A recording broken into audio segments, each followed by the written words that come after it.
ربی زدنی علما آمین یا رب العالمین۔ ہر طرح کی تعریف اللہ رب العزت کے لیے ہے جو رب ہے تمام جہانوں کا، اور جس کے قبضہ قدرت میں ہم سب کی جان ہے، اور بالآخر ہم سب کو اسی کی طرف لوٹ کر جانا ہے۔ اور کروڑوں درود و سلام نبی کریم صلی اللہ علیہ وسلم کی ذات اقدس پر کہ جنہوں نے بھٹکی ہوئی انسانیت کو ایک ایسا صراط مستقیم عطا کیا کہ جس پر چلنے کا انعام اللہ کے یہاں وسیع جنتیں۔ معزز حاضرین کرام،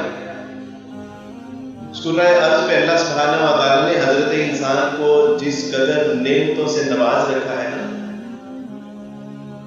اگر انسان ان کا شمار کرنا چاہے تو اس کی زندگی کی سانسیں تو کم پڑ سکتی ہیں، لیکن وہ کبھی اللہ کی نعمتوں کو شمار نہیں کر سکتا۔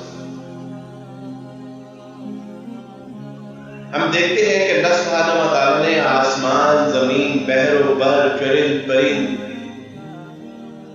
پھل پھول، درخت ہے، حجر ہے، شجر ہے، اور پھر آیات انفسہ ہے کہ انسان کی اپنی ذات کے اندر جو اللہ سبحانہ و تعالیٰ کی نشانیاں اور نعمتیں، یعنی ایک ایسا سلسلہ ہے نعمتوں کا کہ جو ختم ہونے کا نام نہیں لیتا۔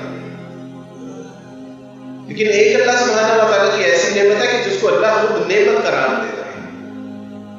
اليوم اکملت لکم دینکم واتممت علیکم نعمتی ورضیت لکم الاسلام دینا، کہ آج کے دن ہم نے تمہارے لیے تمہارا دین کامل، اکمل اور مکمل کر دیا، اور اس کو تمہارے لیے ہم نے پسند کر دیا۔ اور یہ نعمت، اس کو اللہ سبحانہ و تعالیٰ نعمت عظیم کے طور پہ مسلمانوں کے لیے بتا رہے ہیں۔ یہ نعمت آپ میں سے اکثر ماں کی گود میں سے میسر آ جاتی ہے، الحمدللہ، اور بعض ایسے دیوانے ہوتے ہیں کہ اس کے لیے دگو دو زمانے کی گرد و خاک چھاننی پڑتی ہے، دھکے کھانے پڑتے ہیں، لیکن بالآخر اللہ سبحانہ و تعالیٰ ان کی تگ و دو، ان کی کاوشیں کوششوں کے پیش نظر وہ نعمت ان کو بھی عطا فرما دیتے ہیں، اور میرا شمار انہی لوگوں میں سے ہوتا ہے کہ جو پیدا تو ایسے جنمے ہوئے کہ جن کی زندگی نہیں بلکہ صبح کا آغاز ہی تین خداؤں سے ہوتا تھا، یعنی ایک خدا کو ماننا، لیکن اس کو بھی تثلیث کے ساتھ ماننا، ایک خدا میں تین شخص ہیں، یعنی باپ بیٹے روح کی تثلیث، اور آغاز بھی شرک سے اور اختتام بھی شرک سے۔ پیدا ہوا تو ماتھے پہ صلیب کا نشان بنا دیا گیا، چرچ لے کے گئے، بیپٹائز کر دیا گیا۔ میں نے جب اسلام قبول کیا، میری امی نے کہا کہ ہم نے تو بہت دھیان کے ساتھ تمہیں بیپٹائز کروایا تھا، پتہ نہیں پھر بعد میں تمہیں کیا ہو۔ زندگی کے 18-19 سال اسی مسلم معاشرے میں گزرے، اور جب 18-19 سال معاشرے میں گزرے اور شعور نے جب دستک دی زندگی میں، تو ایک بات یاد رکھیے گا کہ جب شعور زندگی میں دستک دیتا ہے تو وہ سوال کرتا ہے، اور وہ سوال کرتا ہے کہ what is the purpose of your life? What are you doing here and there? آپ زندگی میں آئے ہو، کیا مقصد ہے زندگی کا؟ کیا کرنے آئے ہو؟ What are you looking here and there? ادھر ادھر کیا تلاش کر رہے ہو؟ زندگی کا کیا مقصد ہے؟ یہ کوئی بھی شعور کی علامت ہے یہ کہ جب زندگی میں داخل ہوگا وہ سوال پوچھے گا، اور پوچھا اس نے، اور اس نے پوچھا کہ میاں کدھر، کیا کرنے کے لیے آئے ہو، کہاں سے آئے ہو، کہاں جانا ہے، زندگی کا مقصد کیا ہے؟ بلکہ there is no problem۔ ہم نے اپنے مذہبی رہنماؤں کی طرف رجوع کیا اور ان سے پوچھا کہ سر I want to know what is the purpose of my life، سب جاننا چاہتا ہوں میری زندگی کا مقصد کیا ہے۔ تو انہوں نے بتایا، ظاہر ہے کہ انہوں نے اپنی مذہبی تعلیمات کے مطابق ہی بتانا تھا۔ انہوں نے بتایا مجھے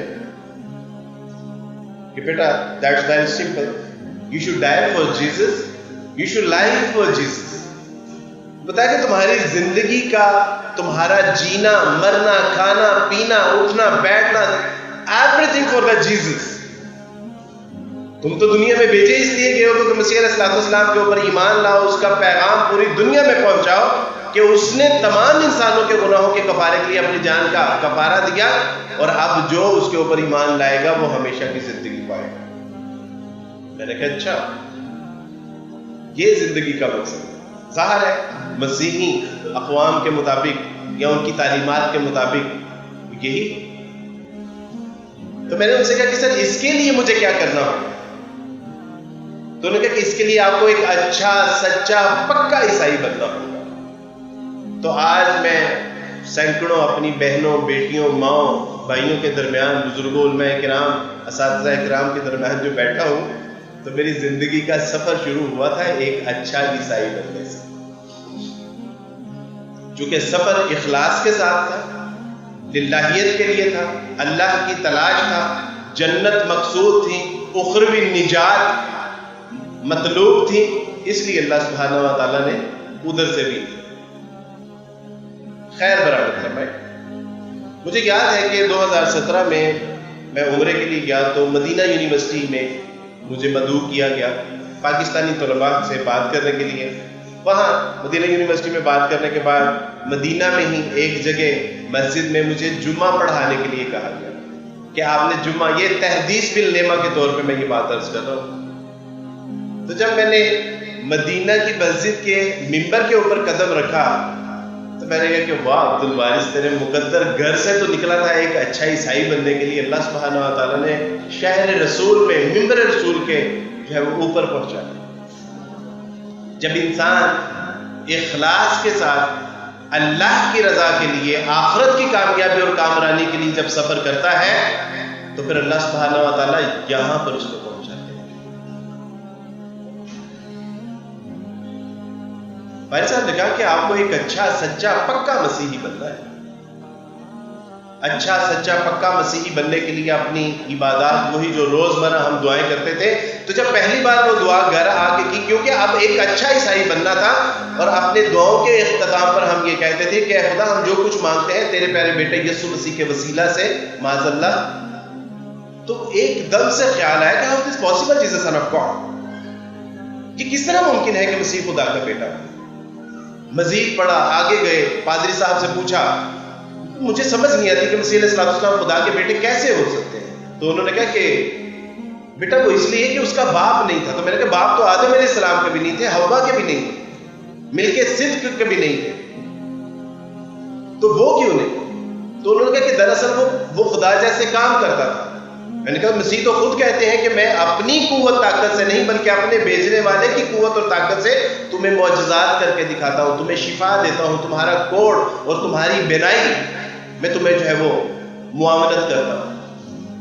انہوں نے کہا کہ my dear son, you are thinking about Jesus son of God, actually Jesus is the God. اِنَّ لِلَّهِ وَإِنَّا حضرت وہ فرمانے لگے کہ تم کہہ رہے ہو بیٹا کہ مجھے یہ نہیں سمجھ آتی کہ مسیح خدا کا بیٹا کیسے ہے، دراصل مسیح آپ ہی خدا ہے۔ اللہ سبحانہ و تعالیٰ نے میرے ساتھ بڑے فضل والا معاملہ فرمایا کہ مجھے بہت جلدی عیسائیت کے کفر اور شرک سے واقفیت میسر آ گئی کہ نہیں، کیونکہ مسیح علیہ السلام آج بھی جو بائبل موجود ہے اللہ سبحانہ و تعالیٰ کی قدرت کی نشانی ہے وہ، اور اللہ نے آج بھی اس میں یہ بات باقی رکھی ہے کہ سن اے اسرائیل، خداوند تمہارا خدا ایک ہی خدا ہے۔ مسیح علیہ السلام سے کسی نے پوچھا کہ استاد سب سے بڑا حکم بائبل میں کیا ہے؟ تو مسیح علیہ السلام نے فرمایا کہ یہ کہ خداوند تمہارا خدا ایک ہی خدا ہے جس کو اپنے پورے دل، اپنی پوری جان، اپنی پوری طاقت اور اپنی پوری عقل کے ساتھ محبت ہے۔ الحمدللہ، چونکہ میں مسیح علیہ السلام کی تعلیمات سے آشنا تھا اس لیے میں اپنے پادری صاحبان کی باتوں میں نہیں گیا، اور مجھے پتا تھا کہ مسیح علیہ السلام نے کہا کہ خداوند تمہارا خدا ایک ہی خدا ہے۔ اللہ نے میرے ساتھ فضل والا معاملہ فرمایا اور بہت جلدی عیسائیت کی افراط و تفریط اور اس کے کفری عقائد و نظریات سے طائب ہوا اور اعلان برات کر دیا کہ اگر یہی عیسائیت ہے تو میں اسے اعلان برات کرتا ہوں۔ یہ ایک 6 سال کا کمپیریٹیو سفر تھا میرا تقابل ادیان کا، تو مختصر، تو الحمدللہ وہ اس سے طائب ہوا اور کہا کہ ایک اچھا انسان وہی ہے کہ جو سچ بولے، جھوٹ نہ بولے، اخلاقیات معاملات کا مظاہرہ کرے، اور بس کافی۔ لیکن بعد میں خیال آیا کہ اگر میری شادی ہوگی تو مجھے سینیگوگ لے کے جایا جائے گا، مندر لے جایا جائے گا، چرچ لے جایا جائے گا، نکاح پڑھایا جائے گا، پھیرے دلائے جائیں گے، کیا کیا جائے گا؟ اگر میں مر جاؤں گا مجھے جلائیں گے، دفنائیں گے، لٹکائیں گے، کیا کریں گے؟ لہٰذا ضرورت ہے مذہب، یہ انسانی معاشروں کی ضرورت ہے، یہ انسانی تہذیب و تمدن کے لیے ضروری ہے کہ کوئی مذہب، کوئی دین. لیکن تب تک میں 20 سال کا ہو چکا تھا. 20-21 سال کی عمر میں ابھی تک میں 22 کروڑ مسلمانوں کی آبادی میں رہتا تھا، لیکن there is no any single one کہ جو مجھے کہتا کہ Abdul Bari you want to go، کہاں جانا چاہتے ہو، کیا تلاش کر رہے ہو؟ تمہارے سینے میں توحید کی آگ بھڑک رہی ہے، ہم تمہیں بتاتے ہیں کہ تمہاری توحید کی آگ سیرت کونین سے ہی بجھ سکتی ہے. وہ پیاس ہم تمہیں بتاتے ہیں کہ رسول اللہ صلی اللہ علیہ وسلم کا آفاقی پیغام کیا ہے، ہم تمہیں بتاتے ہیں کہ قرآن کا آفاقی پیغام کیا ہے، ہم تمہیں بتاتے ہیں کہ اس کائنات کا خالق، مالک، رازق ایک اللہ کون ہے. جو تمہارے سینے میں ایک پیاس ہے وہ یہ قرآن اور رسول اللہ صلی اللہ علیہ وسلم کا فرمان ہی دور کر سکتا ہے. ہم تمہیں بتاتے ہیں، لیکن نو سنگل ون.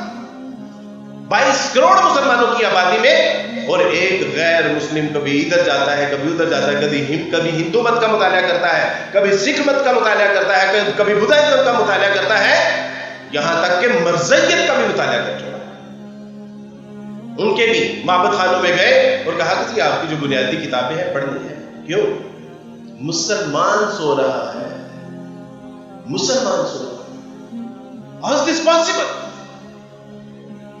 کہ 22 کروڑ مسلمانوں کی آبادی میں صرف 3% کرسچن ہو اور ہم ان کو بھی دعوت و تبلیغ نہ کر سکیں؟ امپاسبل. کیونکہ ہم سو رہے ہیں. گھر سے نکلے ایک اچھے عیسائی بننے کے لیے، اور عیسائیت کو چھوڑ دیا، دیگر مذاہب کا مطالعہ کیا. دیگر مذاہب کا مطالعہ کرنے کے بعد خیال آیا کہ یہ مسلمانوں کا مذہب کیوں نہیں پڑھتے، ہم تو اسی میں رہتے ہیں. ہمارے ساتھ ایک پرابلم کیا تھی؟ ہمارے ساتھ ایک پرابلم یہ تھی کہ علی حجویری رحمۃ اللہ علیہ کے مزار کے عقب میں رہتے تھے، اور ہم نے وہاں پر، علماء کرام اس بات کی تصدیق کریں گے کہ وہاں جو پیچھے چرس اور گانجا، جو بنگے، جو دھمالے، جو ڈول کی تھاپ پر تھرکتے جسم ہے، یہ اسلام نہیں ہے. اور ہم نے آتے جاتے صبح و شام سارا وہ دیکھا تھا، اور ہمیں یہ لگتا تھا کہ یہ اسلام ہے مسلمان. جو جتنا گندا، جتنا ننگا، اور جتنے صدیوں سے اس نے اپنے بال نہیں کٹوائے ہوتے تھے، ہمیں بتایا جاتا تھا کہ یہ مسلمانوں کی پہنچی ہوئی سرکاریں ہیں. ہمیں یہ بتایا جاتا تھا اسلام سے دور، اسلام سے متنفر کرنے کے لیے. اور خیال ہوا کہ نہیں، there is something wrong، کچھ گڑبڑ ہے. کبھی پڑھیے کشف محجوب، علی حجویری رحمۃ اللہ، زمانہ عیسائیت میں اللہ تعالیٰ کی توفیق سے میں نے پڑھ لی تھی، اور پتہ چلا کہ نہیں، اگر ان کے بزرگ ایسے ہیں تو ان کے صحابہ اور ان کے انبیاء علیہ الصلوۃ والسلام کا کیا مقام و مرتبہ ہوگا. اور پڑھا، گئے مولانا کے پاس اور کہا کہ مولانا مجھے اسلام کی بنیادی تعلیمات سے تھوڑی سی آشنائی چاہیے. اور انہوں نے کہا کہ آپ کے گھر میں قرآن نہیں ہے. میں نے کہا کہ ہمارے گھر میں قرآن کیسے ہوگا؟ کہا کیوں؟ میں نے کہا ہم تو عیسائی ہیں. تو کہنے لگے کہ you are a Christian person, how you enter in the mosque؟ اگر آپ عیسائی ہیں تو مسجد میں کیسے داخل ہو گئے؟ کوئی بات نہیں، یہ بھی علماء کرام پہ چھوڑتے ہیں، یہ علماء کرام سے پوچھے گا کہ ان کا مسئلہ ہے. اس کے بعد انہوں نے کہا کہ آپ قرآن کو پڑھنے کی بات کرتے ہیں، آپ تو قرآن کو ہاتھ بھی نہیں لگا سکتے کیونکہ آپ ایک عیسائی ہیں. بڑے بیابرو ہو کے تیرے بچے سے پوچھتے ہیں. ایک ایسا شخص جو اللہ کی تعلیمات، رسول اللہ صلی اللہ علیہ وسلم کی لائی ہوئی کتاب، رسول اللہ صلی اللہ علیہ وسلم کا وہ معجزہ جو آج بھی ہم میں موجود ہے، پوری انسانیت کے لیے جو ایک چیلنج ہے، ہم نے کہہ دیا کہ بھئی ہم نے تو پڑھنا نہیں ہے، لہٰذا ہم تم کو بھی نہیں پڑھنا چاہیے. اللہ یہ کہ وہ ہمیں بتاتے ہیں کہ یہ کتاب اللہ ہے، اس کے تقاضے ہیں، اس کو پاک اور مطہر ہو کے ہی پڑھنا جو ہے وہ تمہارے. لیکن اور ایک لمحے کے لیے میرے ذہن میں کچھ فلیش بیک چلے، اور وہ یہ تھے کہ ہمیں بچپن میں حضرت یہ بتایا جاتا تھا کہ دیکھو کبھی مسلمانوں سے اس ٹاپک پہ بات نہیں کرنی، کتاب اللہ کے بارے میں، اللہ کے بارے میں، رسول اللہ کے بارے میں، امہات المومنین کے بارے میں، صحابہ کرام کے بارے میں کبھی بات نہیں کرنی. 295C لگے گی سیدھا اندر ساری زندگی اصلاحوں کے پیچھے سڑتے رہو، لیکن یہ ایک جھوٹ ہے جو ہمیں بچپن میں سنایا جاتا ہے. ایسی کوئی بات نہیں. آپ علماء کرام سے دل کھول کے سوالات کریں، اور الحمدللہ ہم نے کیے، اور پھر سیر حاصل جو ہے وہ، اور آج اس کا نتیجہ ہے کہ علماء کرام سے ڈاکٹر اسرار رحمۃ اللہ کا بڑا سر کھایا میں نے زمانہ عیسائیت میں. ایک دن مجھے کہنے لگے کہ انشاءاللہ تم ایک دن مسلمان ہو جاؤ. میں نے ڈاکٹر صاحب آپ کیسے کہہ سکتے ہیں؟ 2006 کی بات. تو کہنے لگے کہ آپ ایک دن مسلمان انشاءاللہ یو ول سی، تم دیکھو. الحمدللہ 2007 میں اللہ تعالیٰ نے اسلام، درویش تھے ان کی، اللہ سبحانہ تعالیٰ نے ایک منہ سے زبان سے نکلی ہوئی بات پوری فرما دی. تو بڑا سر کھایا. تو یہ بات جھوٹ ہے، لیکن یہ عیسائی ہمیں یہ بتاتے ہیں کہ بھی علماء کرام تو ایک لمحے کے لیے آیا کہ آج مسجد سے چپ کر کے نکل جاؤ الٹے قدموں، وگرنہ یہ نہ ہو کہ تمہارے اوپر 295C لگے اور ساری زندگی اندر سڑتے رہتے. گھر آئے، اور گھر آنے کے بعد ایک عہد کیا کہ اللہ سبحانہ و تعالیٰ جی مجھے توفیق عطا فرمائیے کہ میں یہ مسلمانوں کی کتاب کو پڑھ سکوں، دیکھیں تو صحیح کہ اس میں ہے کیا، کہ جو یہ ہمیں ہاتھ نہیں لگانے دیتے، ہمیں پڑھنے نہیں دیتے، ہمیں دیکھنے نہیں دیتے، ہمیں اپنی مسجدوں میں نہیں گھسنے دیتے، آخر مواجرہ کیا ہے، دیکھیں تو صحیح. اور اپنے ایک دوست سے کہا کہ میاں ایک قرآن مجید کا نسخہ ہی لا دو، اور اس نے تفسیر عثمانی 1 جلدوں میں کبھی حجاج کرام کو وہ بطور ہدیہ دی جاتی تھی، تو وہ انہوں نے لا کے دی. ترجمہ بھی تھا، حاشیہ بھی تھا. پڑھنا شروع کیا، کچھ سمجھ نہیں آیا. کبھی واسطہ ہی نہیں پڑھا قرآن مجید سے، کبھی دیکھا ہی نہیں، کبھی ٹیکسٹ نہیں پڑھا، کبھی اردو کری ٹرمز، صحابیات، ایمانیات، اسلامیات، کبھی اس سے ہمارا واسطہ ہی نہیں تھا، اس لیے وہ سمجھ آئی ہی نہیں. ایک بار اللہ سبحانہ و تعالیٰ کی توفیق سے ایک مسجد کے باہر اپنے ایک دوست کا انتظار کر رہے ہو، اور دوست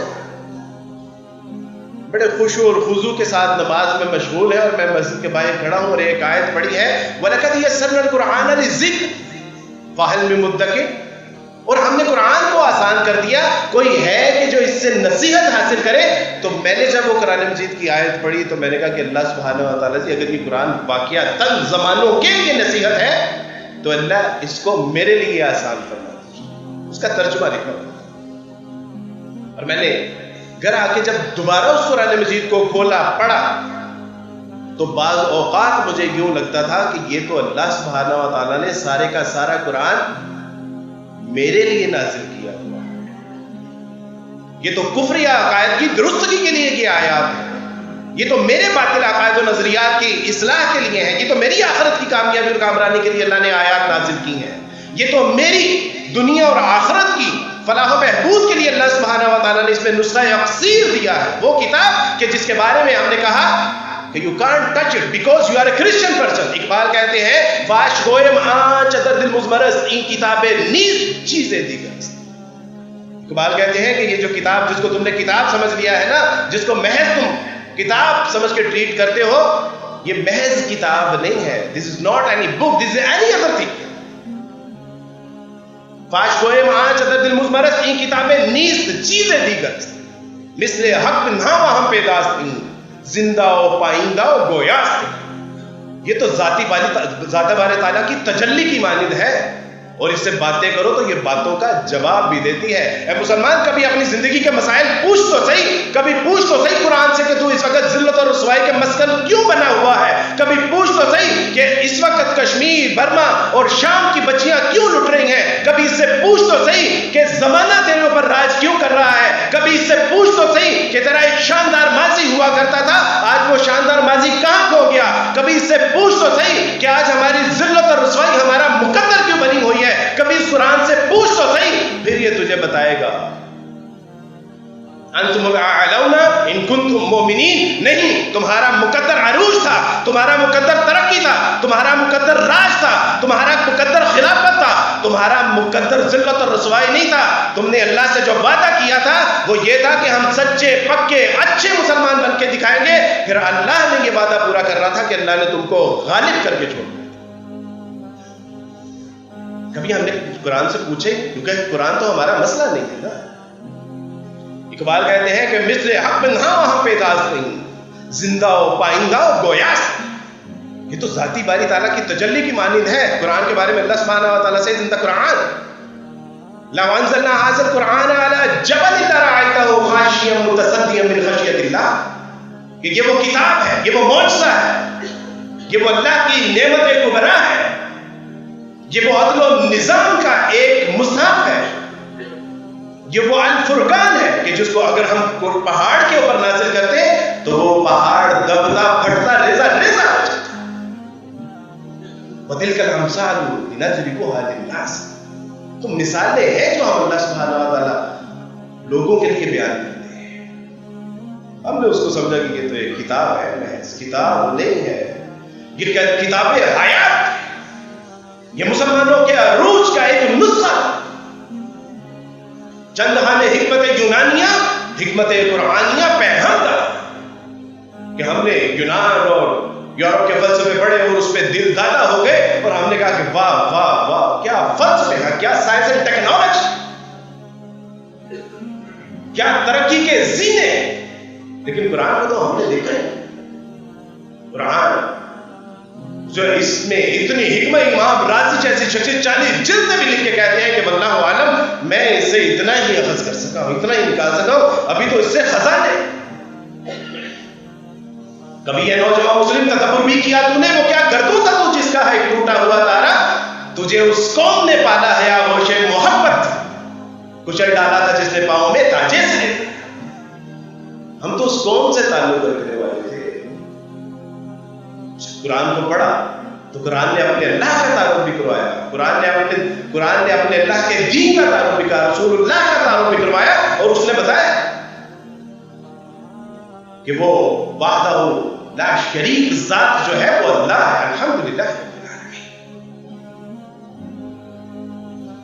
الرحمن الرحیم مالک یوم الدین، وہ مہربان نہایت رحم کرنے والا ہے، اور وہ ایک ایسے دین کا مالک ہے کہ جو تمہارے تمام باطل عقائد کے اوپر تیشہ بن کے چل جائے گا۔ اس دن کوئی بچانے والا نہیں ہوگا، کوئی چھڑانے والا نہیں ہوگا، الا یہ کہ اللہ جس کو اجازت دے۔ اور تم آج شکر پہ بہار بنے ہوئے ہو، حشر والے دن پتا چلے گا کہ کون کیا کما کے آیا ہے، اس کو جزا اور سزا دے کے حساب چکتا کر دیا جائے۔ یہ تو اتنی بڑی نعمت تھی، اسلام، قرآن، رسول اللہ صلی اللہ علیہ وسلم کی ذاتی اقدس، کہ جس کو آج محض ہم نے سالانہ سیلیبریشن کا ایک دن بنا لیا۔ واللہ یہ سالانہ سیلیبریشن کا دن نہیں تھا، ماہانہ بھی نہیں تھا، یہ روزانہ بھی نہیں تھا، یہ ہر لمحے سیلیبریٹ کرنے کا دن تھا کہ اللہ آپ نے ہمارے اوپر رسول اللہ صلی اللہ علیہ وسلم کے ذریعے اتنا بڑا فضل عظیم کیا۔ یہ تو ہر لمحہ شکر کرنے کا مقام تھا، ہر لمحہ میلاد منانے کا مقام تھا، ہر لمحہ رسول اللہ صلی اللہ علیہ وسلم کے اوپر درود و شریف بھیجنے کا مقام تھا۔ آپ لوگ تو اتنے خوش نصیب لوگ ہیں کہ کلمہ منہ میں لے کے ماں کی گود میں آپ نے جنم لیا۔ ابھی دنیا میں آئے بھی نہیں تھے کہ محفوظتین کے ساتھ آپ کے اوپر دم کیا جاتا تھا، ابھی آئے ہی تھے کہ درود شریف کے ساتھ لوریاں دی جاتی تھی، ابھی ہوش شمالہ ہی تھا کہ اللہ کا کتنے لوگ ہیں جو آپ کے منتظر ہیں، جن کو اسلام میسر نہیں ہے، قرآن میسر نہیں ہے، رسول اللہ کا فرمان میسر نہیں ہے، کتنے لوگ۔ اور میں ہمیشہ رش کرتا رہا اسلام کے اوپر اور اہل اسلام کے اوپر کہ اللہ نے کتنا فضل فرمایا ہے، اللہ نے کتنی رحمتیں نازل کی۔ اور عورت کو تو اللہ سبحانہ و تعالیٰ نے ایک خصوصی پروٹوکول اسلام میں جو دیا ہے۔ میں نے پوچھا، میں نے بارہا سینکڑوں خواتین نے میرے ہاتھ پہ اسلام قبول کیا، اور میں نے پوچھا کہ اسلام میں دیکھا کیا ہے، اور وہ کہتی ہیں کہ عبد الواجد بھائی، اسلام نے جو عورت کو عزت، مقام و مرتبہ دیا ہے، اللہ کی قسم کہیں اس کا اشر اشیر نہیں۔ وہ مسلمان عورت کہ جو آج پردے سے اللہ اور اس کے رسول سے آزادی چاہتی، وہ عورت کہ جس کو اللہ سبحانہ و تعالیٰ نے خصوصی مقام و مرتبہ دیا، وہ عورت آج رسول اللہ صلی اللہ علیہ وسلم کی غلامی سے نکل کے ذلت اور رسوائی سے تو ہمکنار ہو سکتی ہے، کبھی اللہ سبحانہ و تعالیٰ کے حضور ذوالقرور نہیں ہو سکتی۔ یورپ کی کچھ بچیاں آئیں پاکستان، تبلیغی جماعت کے ساتھ ان کا تعلق تھا، اور ایک یونیورسٹی میں ان کا جانا ہوا، اور جب یونیورسٹی کے حالات انہوں نے دیکھے تو انہوں نے کہا کہ ہمیں پاکستان آ کے بہت دکھ، کہ ہم جس تہذیب کو تھوک کے آ رہے ہیں وہاں پہ ہماری مسلمان بہنیں اسی تہذیب کو یہاں پر چاہتے ہیں. اٹلی کی most modern country of the world, Italy کی ایک مسلمان لڑکی جب فورٹریس آتی ہے لاہور میں اور مجھے کہتی ہے کہ عبد الوارث دس از دا مسلم کنٹری، کیا یہ مسلمانوں کا ملک ہے؟ ایک بچی نے پوچھا کہ عبد الوارث بھائی میں اب یہاں لاسٹک پہنتی ہوں، یہ جو برقعے کا بازو ہے یہاں لاسٹک پہنتی ہوں. اس نے اس کی مجھے کہانی سنائی، اور کہانی اس نے مجھے یہ سنائی، اس نے کہا کہ میں اصل میں ایک بار یورپ میں بس میں سفر کر رہی تھی اور بازو ایسے کیا اور میرا وہ کپڑا تھوڑا سا میری کلائی نظر آئی تو مجھے بہت حیا آئی کہ جس اللہ نے ہمیں جنتوں میں بھی موتیوں میں بند کرنے کا جو ہے وہ اشارہ دیا ہے اور یہ مقام و مرتبہ ہمارا بتایا، مجھے حیا آئی کہ میں اپنا بدن لوگوں کے سامنے وہ کیسے ظاہر ہو گیا اور مجھے بہت شرم آئی. اس کے بعد میں نے یہاں پہ الاسٹک پہننا شروع. جن کو اللہ سبحانہ تعالیٰ یہ نعمت عطا فرماتے ہیں نا، ان کے یہاں نعمت کی اس طرح قدر کی جاتی ہے. ایک بچی کا پیغام، کافی عرصہ اس سے میری بات ہو رہی تھی اور جب اس سے بات ہوتی رہی تو اس نے مجھے ایک دن کہا کہ عبد الوارث بھائی بس اب میں اسلام قبول کرنا چاہتی ہوں. تو میں نے کہا کہ بیٹا ابھی تھوڑا انتظار کرو، اب وہ حالات سازگار ہو گئے، پڑھی لکھی نوجوان بچی، اسکلڈ، ہائی پروفیشنل. میں نے کہا کہ اب تم بیٹا گھر سے نکلو گی، بڑے مسائل تھوڑا معاملہ تھوڑا سیٹل ڈاؤن ہو لے. اس نے کہا نہیں اب نہیں عبد الوارث. کیوں؟ فرمانے لگی کہ جب اذان ہوتی ہے نا تو میں دوپٹہ سر پہ لیتی ہوں تو میرے گھر والے مجھے دوپٹہ سر پہ نہیں لینے دیتے، اس لیے کہ وہ کہتے ہیں کہ تم کیا یہ مسلمانوں کی طرح اذان کے وقت سر پہ دوپٹہ لے لیتے، اتارو دوپٹے. کہتے کہ مجھے حیا آتی ہے کہ ادھر رسول اللہ کا نام لیا جا رہا ہو اور ادھر اس کی کنیز اللہ کے رسول کی باندھی بغیر دوپٹے کے ساتھ، کتنی مجھے حیا آتی ہے. ادھر مسلمان بہنیں بیٹیاں مائیں تو اللہ کو سجدے کر رہی ہو اور میں ادھر ٹیلی ویژن کے سامنے اپنے گھر والوں کے ساتھ بیٹھی ہوں. کہا کہ مجھ سے اب برداشت نہیں ہوتا، مجھے کلمہ پڑھا دیجیے. اور بغیر بتائے آفس آ گئی، اور بغیر بتائے جب آفس آ گئی تو کہا کہ ٹھیک ہے اب آ گئی ہو تو پھر پڑھ. کلمہ پڑھا. میں نے کہا کہ بیٹا مجھے بھی کوئی نصیحت کرو اور مسلمانوں کو بھی نصیحت. تو کہنے لگی کہ عبد الوارث بھائی ایک ہی نصیحت ہے، میں 22 سال کی نوجوان خوبصورت پڑھی لکھی اپنے ماں باپ بہن بھائی رشتے دار گلی محلے سہیلیاں سکھیاں چھوڑ کے نہیں آئی، ان کو دشمن بنا کے آئی. مجھے پتا ہے کہ وہ میرے جنازے میں بھی شرکت نہیں کریں گے. ان مسلمانوں کو میرا پیغام دیجیے گا کہ اس اللہ کی عظیم نعمت کے لیے جہاں ہم اپنے ماں باپ بہن بھائی رشتے دار خاندان سہیلے سکھیاں ان کو دشمن بنا کے آ رہے ہیں، اللہ کا واسطہ ہے یہ جو مفت میں نعمت مل گئی ہے نا اس کی قدر کیجیے. کہیں ایسا نہ ہو کہ اللہ سبحانہ و تعالیٰ اس نعمت کی ناشکری کے سبب اس نعمت کو چھین نہیں دے. اسے اللہ کا واسطہ ہے نعمت کا شکر کیجیے. اور میں سمجھتا ہوں کہ اس کائنات میں اللہ سبحانہ و تعالیٰ نے جو خصوصی طور پہ خواتین کے لیے جو ایک نصاب قرآن مجید میں رسول اللہ صلی اللہ علیہ وسلم یہ اس کائنات کی تربیت کے لیے بہت ضروری تھا. میں جب بھی دیکھتا ہوں کہ اللہ سبحانہ و تعالیٰ نے کتنا پروٹوکول دیا. ابھی حضرت فرما رہے تھے کلیری صاحب الرجال قوامون علی النساء. بظاہر تو خواتین اعتراض بھی کرتی ہیں کہ ان کو ہمارے اوپر حکمران بنایا. عمر فاروق رضی اللہ تعالیٰ عنہ کے قول سے اس کو سمجھے کہ عمر فاروق رضی اللہ تعالیٰ عنہ نے فرمایا کہ الرجال قوامون علی النساء.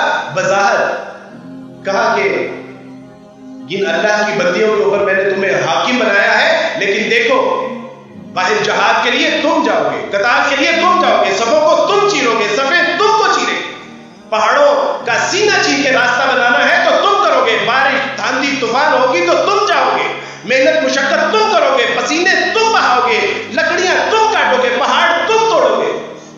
اور حاکم کس پہ؟ خواتین کے اوپر حاکم ہم کو بنا. اور کام خواتین کو کون کر رہے ہیں؟ وہ سارے یہ الرجال قوامون علی النساء. اور خواتین کے بارے میں کہ جن کے اوپر ان کو حاکم بنایا، کہا کہ دیکھو دعوت و تبلیغ ان کی ذمہ داری نہیں ہے، باہر پانی بھرنے کے لیے وہ نہیں جائیں گی، پہاڑوں کے سینے چیر کے راستے وہ نہیں بنائیں گی، جہاد اور قتال وہ نہیں کرے گی، صفوں میں وہ نہیں چیرے گی، صفے وہ نہیں کاٹے گی، وہ محض اپنے بچوں کی تربیت کرے گی۔ کیوں؟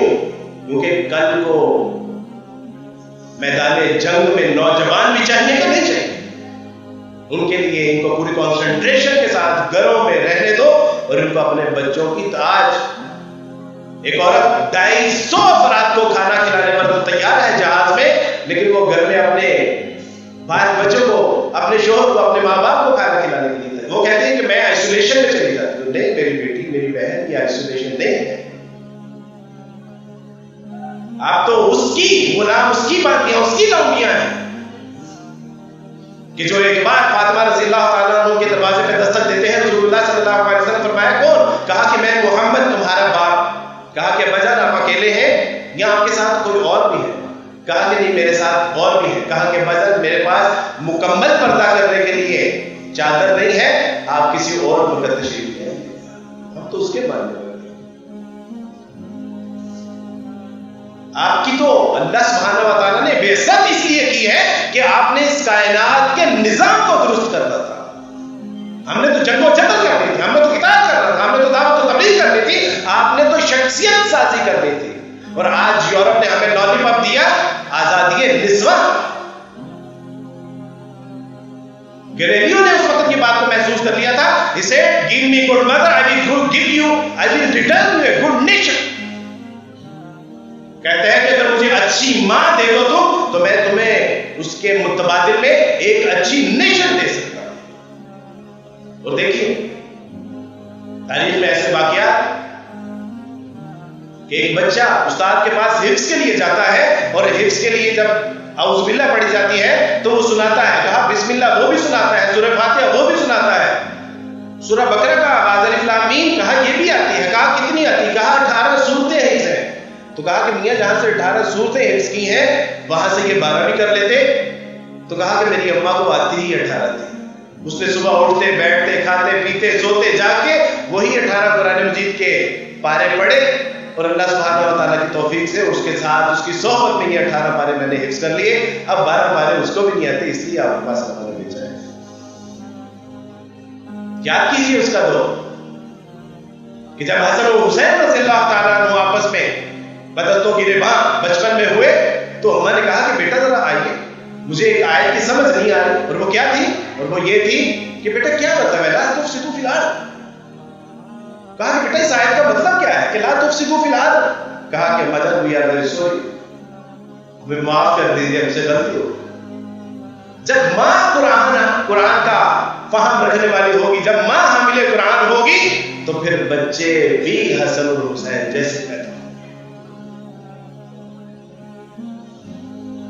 مسجد کے باہر ایک عورت جب بھیک مانگ رہی تھی تو کہا کہ ماں جی آپ ادھر کدھر؟ کہا کہ تم کون؟ میں آپ کا بیٹا ہوں، میں اس کا دوست ہوں۔ کہا کہ عمیر تو کافی عرصے سے باہر چلا گیا اور کام کی تلاش میں ہے، میں نے اس کو تنگ نہیں کیا، گزر بسر کرنے کے لیے مسجد نیک لوگوں سے مانگ کے گزر بسر کر لیتے۔ کہا کہ عمیر کچھ نہیں بیچتا؟ کہا بیچتا ہے، ایک رنگین کاغذ بیچتا ہے، اس کو میں دیوار کے اوپر چسپاں کر دیتی ہوں کہ شاید یہ اس کی کوئی ڈگری شگری ہو۔ ماں جی آپ چلے، میں آپ کو گھر چھوڑتا ہوں، آج کے بعد آپ نے مانگنا نہیں ہے، جو ضرورت ہوگی میں پوری کرتا ہوں، عمیر سے بھی میں بات کرتا ہوں۔ گھر گئے اور دیوار کے اوپر جب وہ سارے کاغذ چسپاں دیکھے تو کہا کہ ماں جی آپ کو پتا ہے کہ یہ کیا ہے؟ کہا کہ نہیں۔ کہا کہ ماں جی یہ منی گرام ہے، یہ چیک ہے جو آپ کو باہر سے آپ کا بیٹا بھیجتا ہے کہ آپ بینک میں دے کے لاکھوں روپے لے سکتی تھی، لیکن آپ کو چونکہ اس کا فہم نہیں تھا اس لیے آپ اس کو رنگین کاغذ سمجھ کے دیواروں کے اوپر چسپاں کرتے رہی۔ بالکل اسی طرح اللہ سبحانہ و تعالیٰ نے ہمارے اوپر جو فضل عظیم کیا قرآن کی صورت میں، ہم نے بھی اس کو تاج میں بہترین طریقے سے اس کو کپڑوں میں لپیٹ کے تاج میں سجا کے اوپر رکھ دیا ہے، لیکن پتہ نہیں ہے کہ اللہ سبحانہ و تعالیٰ نے یہ قوموں کے عروج اور زوال کے لیے اس کتاب کو ہمارے لیے نازل کیا ہے۔ یہ وہ قرآن کہ جو ہمیں عزت اور رفعت دینے کے لیے آیا تھا، ہمیں کامیابی اور کامیابی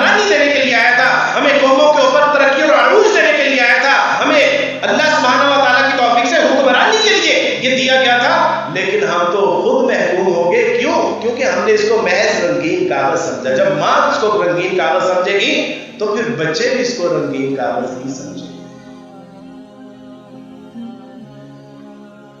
میری بہن پتر، ہم سے تو تمہیں توقع ہے، آپ سے تو ہمیں توقع ہے، ہمیں مردوں سے اتنی توقع نہیں ہے.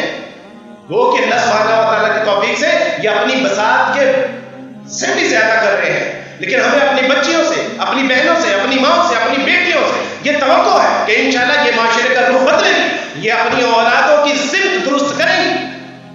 اور کرنا کیا؟ صرف فالصالحات قانتات، یہ جو اللہ کی بندیاں ہوتی ہیں، نیک صالح لڑکی جو خاتون ہوتی ہیں، یہ تو فرما بردار ہوتی ہیں. یہ اللہ کی بھی، رسول اللہ کی، یہ اپنے ماں باپ، بہن بھائی، رشتہ دار اور خاوندوں کی بھی فرما بردار. جس دن یہ ہمارے اندر صفت پیدا ہو گئی، اللہ سبحانہ و تعالیٰ کی توفیق سے اولاد بھی فرما بردار پیدا ہو، اللہ کے ساتھ باتیں کرنا شروع کر دی. اور میں نے دیکھا ہے کہ اللہ سبحانہ و تعالیٰ کو تو آنسو ویسے ہی بڑے پسند ہیں اور خواتین کو آنسو ویسے ہی بڑے آتے ہیں. میں کہتا ہوں اللہ سبحانہ و تعالیٰ جی خواتین والی یہ رونے دھونے والی صفت تو مجھے عطا فرما دیجیے. 1 منٹ کا کام ہے کہ جب کہا کہ اللہ سبحانہ و تعالیٰ جی میں نے تو آپ سے اولاد صالح مانگی تھی، آپ نے مجھے نابینا اولاد عطا فرما دی.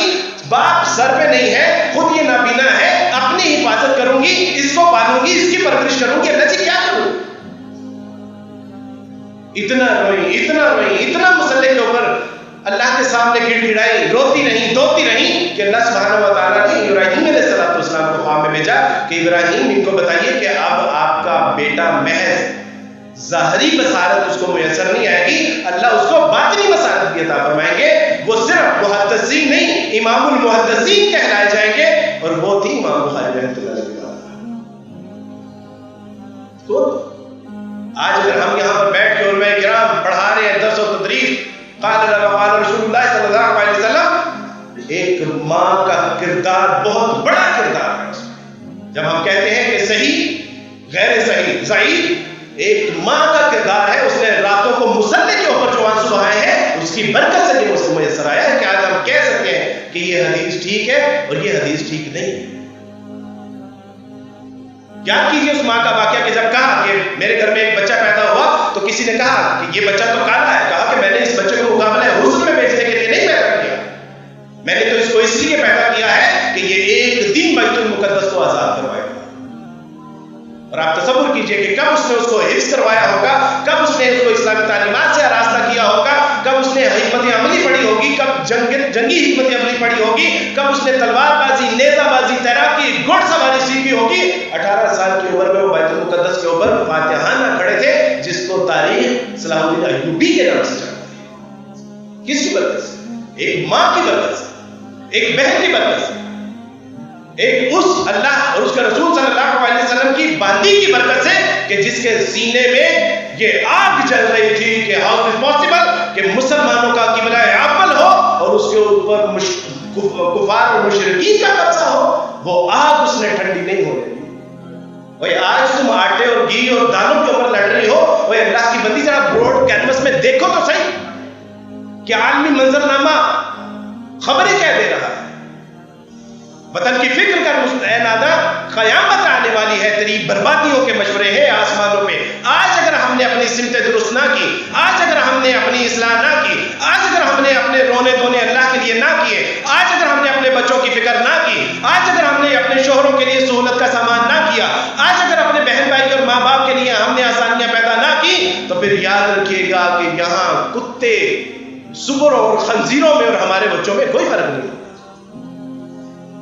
اور آج ہم دیکھ رہے ہیں کہ ٹرانسجینڈر بل آیا ہی ہے ابھی اور 28,000 کیسز اندراج ہو گئے ہیں کہ جناب میری فیلنگ لڑکیوں والی ہے اور لڑکیاں کہہ رہی ہیں کہ میری فیلنگ جو ہے وہ مردوں والی ہے. ابھی کل کی بات ہے ٹرانسجینڈر بل اور 28,000 کیس ریکارڈ ہو گئے. میری بیٹی، میری بہن، میری ماں مجھے تجھ سے توقع ہے اور بیٹا تم کر سکتے، you can do, you should do, you will do it. تم کر سکتے ہو کیونکہ تم نے تاریخ کے دائرے تبدیل کیے ہیں. رسول اللہ صلی اللہ علیہ وسلم جب ایک بار پریشان تھے تو اماں خدیجہ رضی اللہ تعالیٰ نے ہاتھ رکھا تھا کہ آپ پریشان کیوں ہو، اللہ آپ کو ضائع نہیں ہونے دے. کہا کہ خدیجہ میں نے ایسے لوگ دیکھے ہیں کہ جن کے جسموں سے چیتڑے اڑ گئے، رسول اللہ صلی اللہ علیہ وسلم کے آگے اپنا مال کا ڈھیر لگا دیا اور رسول اللہ اس مال کے پیچھے جھک گئے، کہا کہ جائیے ہم بھی آپ کے اور یہ مال بھی آپ کا، خرچ کیجیے اللہ کی راہ میں۔ کون سا ایسا مقام ہے کہ جہاں اللہ اور رسول اللہ صلی اللہ علیہ وسلم کو اور صحابہ کرام اور تاریخ میں کون سا ایسا دور ہے کہ جس میں مسلم خواتین نے کردار نہیں ادا کیا؟ میری بیٹی، میری بہن، میری ماں، یہ تو نعمت اسلام، اس پہ تو سارا دن شکر اگر ہم کرتے رہے تو ہم اس کا ساری زندگی شکر ادا کرتے تو اس کا حق نہیں ادا کر سکتے۔ یہ پڑھائی، یہ نکاح بہت ضروری ہے، لیکن ساتھ تربیت، اور تربیت کس کی؟ اپنی تربیت ہوگی تو بچوں کی تربیت ہوگی۔ I never go to school، میں نے کبھی اسکول کی شکل نہیں دیکھی، میں کبھی پڑھنے کے لیے نہیں گیا اسکول میں، کالج میں، یونیورسٹی میں، ہاں اب پڑھانے کے لیے جاتا ہوں، اسکول میں بھی، کالج میں، یونیورسٹی میں، میں کبھی پڑھنے کے لیے نہیں گیا، بس اتفاق تھا۔ لیکن میری ماں نے میری تربیت بہت، اس نے کہا کہ بیٹا کپڑے ہمیشہ صاف پہننے ہیں، کپڑے ہمیشہ استری کر کے پہننے ہیں، ناخن ان میں میل تو دور، یہ بڑھنے ہی نہیں دیے اس نے۔ اور اس نے ہماری گھر میں ایسی تربیت کی کہ میں کبھی اسکول نہیں گیا، اور آج 500 تربیت یافتہ ماؤں، بہنوں، بیٹیوں کے سامنے اس ماں کا تذکرہ کر رہا ہوں جس نے اس بچے کی تربیت کی۔ اللہ نے اس کو بھی اسلام قبول کرنے کی توفیق عطا فرما دی۔ میں نے مسکرا کے دیکھا ایک بار، میں نے اماں نے کہا کہ کیوں مجھے مسکرا کے دیکھ رہے ہو؟ میں نے کہا کہ اماں رسول اللہ صلی اللہ علیہ وسلم فرمایا کہ والدین کی طرف مسکرا کے دیکھنا بھی اجر و ثواب سے خالی نہیں ہے۔ تو میری اماں نے کہا کہ پہلے تو بیٹا تم ایسی باتیں نہیں کرتے، تو میں نے کہا کہ پہلے امی میں مسلمان ہی نہیں تھا، مجھے تو پتہ ہی نہیں تھا، یہ تو جب سے رسول اللہ کی غلامی میں آیا ہوں، جب سے رسول اللہ صلی اللہ علیہ وسلم کی تعلیمات پڑھی ہیں، تو تب پتہ چلا کہ والدین کتنی بڑی نعمت ہے۔